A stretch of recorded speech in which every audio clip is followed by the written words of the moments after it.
What's up, everybody? A Bootsy clickbait Greenwood here. I want to talk to you a little bit about why transurfing doesn't work. That's not entirely true, of course. Like I said, it is a little bit clickbait, but we do get hung up a lot on importance. I've heard a lot of people, and I've worked with a lot of folks who particularly have had a lot of issues with this. Because in theory, it makes sense, right? You drop importance, it's not that big of a deal anymore, so this expectation level sort of drops, and then it's easy to actually accomplish the thing. If it doesn't matter to you, then it's easy. It's like that kid who has a crush on you in middle school and you don't care about them. They can't help but, and probably romance is not the best place to start, but if it's something that's not that big of a deal to you, then very often, even with beginner's luck, you see that it's almost easier to do than it should be, almost.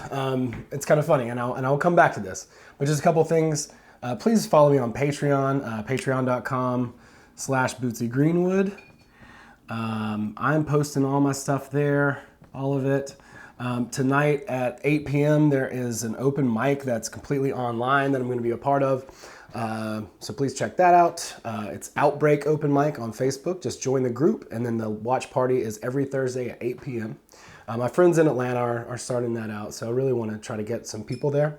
Laughter is super important here, especially in a climate like this, so we're going to continue doing that. Flying Squid Comedy is on Instagram, Facebook now, basically all over the place, YouTube as well. Please check out this. I have it in my featured channels to go and check that out. I host the Flying Squid podcast, and we're going to start doing a bunch of live streaming and different things like that on there. So I'm just going to get all of that housekeeping out of the way because I've been always plugging things at the end of these videos, but I need to do better, and so I'm trying to do that. So transurfing. Why it doesn't work. Here we go. It definitely can work. These principles in the book are excellent. It's a very well written book. I'm not naming that for any other reason to just have a little bit of fun with it. But we know that we have two minds, right? Or two parts of self, the conscious and the subconscious mind. And I usually label these with something like an upward-facing triangle and a downward-facing triangle. Now, this is the subconscious mind here. We want to think of this as, this is all your habits and patterns and all of the things that you really are not even thinking about. This is your autopilot aspect of yourself, okay? This is the part of you that is an autopilot. And you've trained yourself, and you continue to train yourself, we all do, this particular part of ourself. One way to think of this is like an elephant, okay? You may have heard this analogy before, it's really good. I'm gonna draw an elephant that really probably should have never gotten on the ark. But it's an elephant nonetheless. There he is. He at least is trying to be happy. So the conscious mind is the rider of the elephant. Okay, this is you on top of this. This is your conscious mind here. The conscious mind is our rational mind, like the part of me that's thinking right now. Okay, part of me that sees around and is checking certain parts of my reality out. It is constantly trying to make scientific judgments and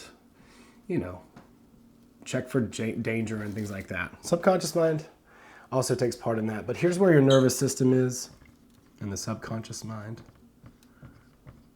and then the brain really is more conscious. Now, this is ultimately pretty oversimplified, but for our purposes, this is going to work just fine. Now, the biggest problem people have with transurfing is dropping importance. It makes so much sense in the world that if you drop importance, if something's not that big of a deal to you, then it should be easier to attain. Because as much desire as you have for something, that's how much you doubt that it's possible or feasible for you. So these two things are constantly being held in balance.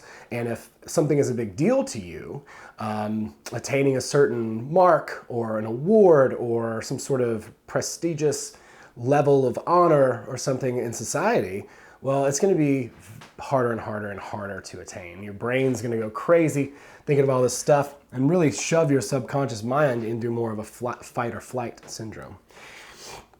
But over time, what's happened is we've all had trauma, okay?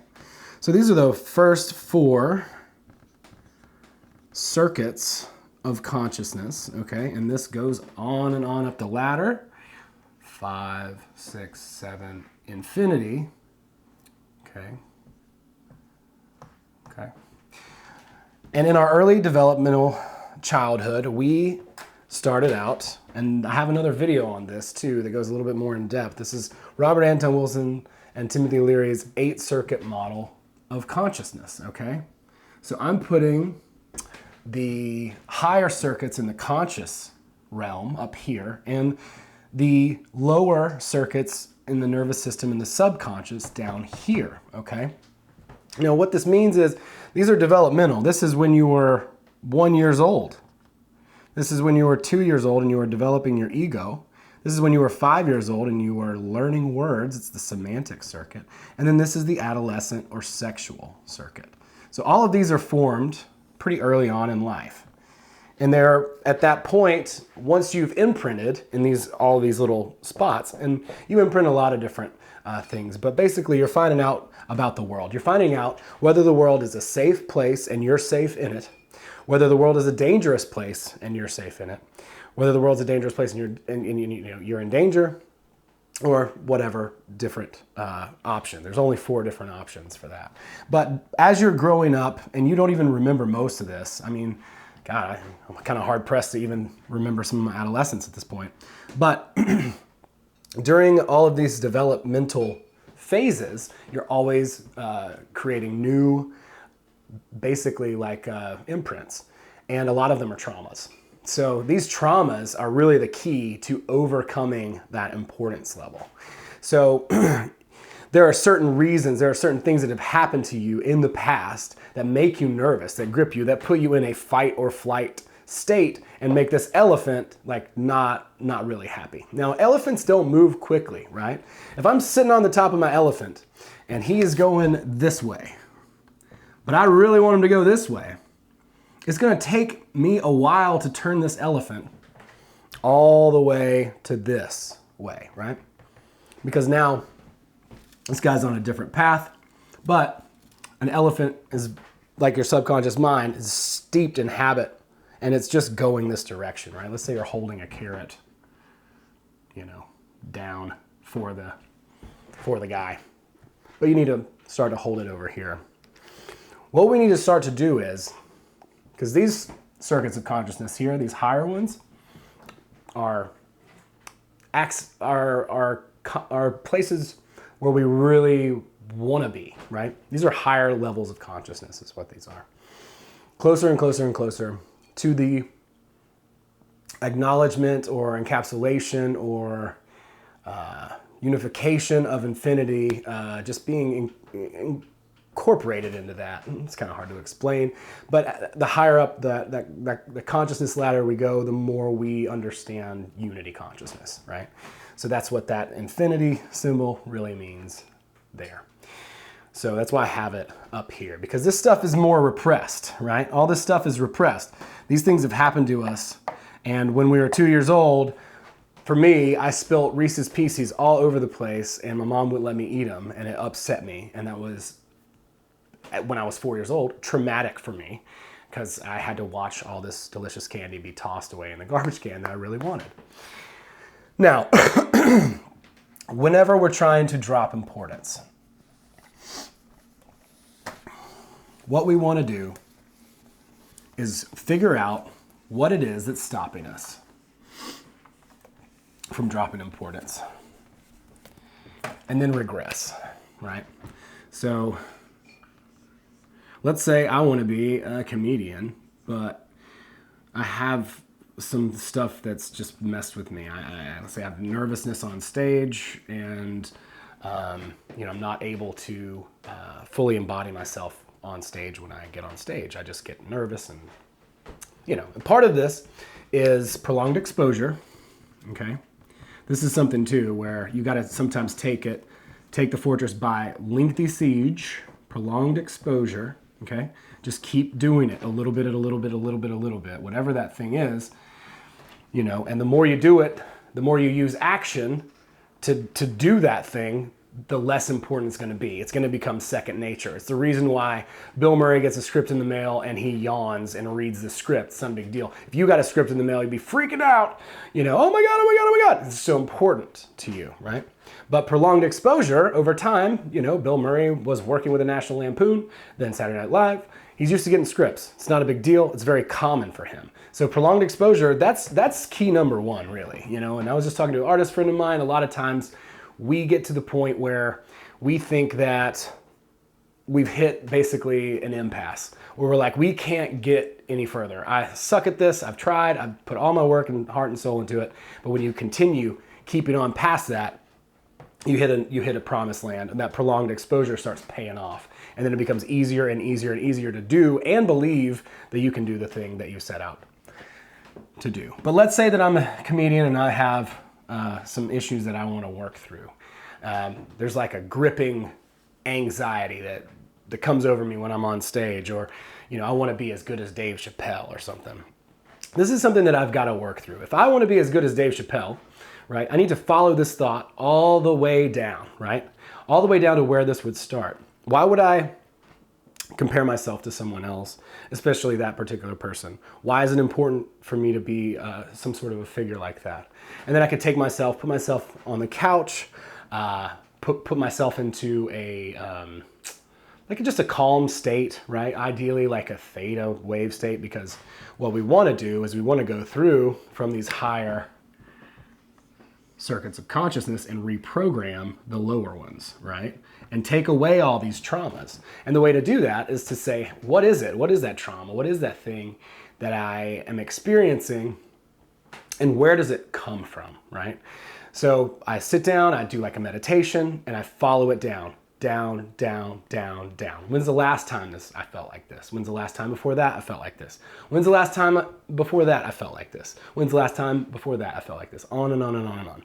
And these are great, you can be guided through these. It's really good. There's a lot of professionals out there who are happy to guide you through this, but you can also do it completely 100% by yourself.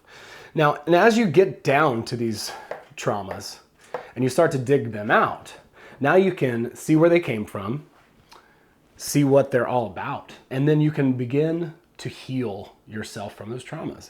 You start to see, oh, well, my dad wasn't really neglecting me. He didn't know any better.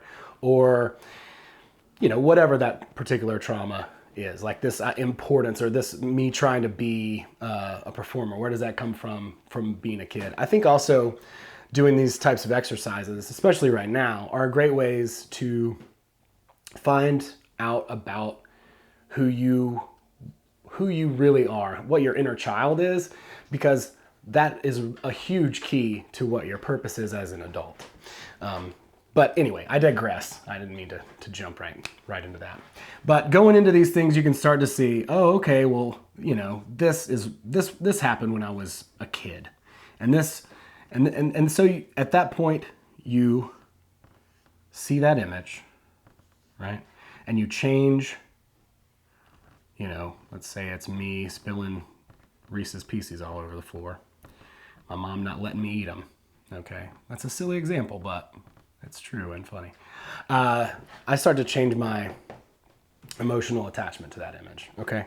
I notice now, mom wasn't trying to be mean to me. Nothing was trying to be taken away from me.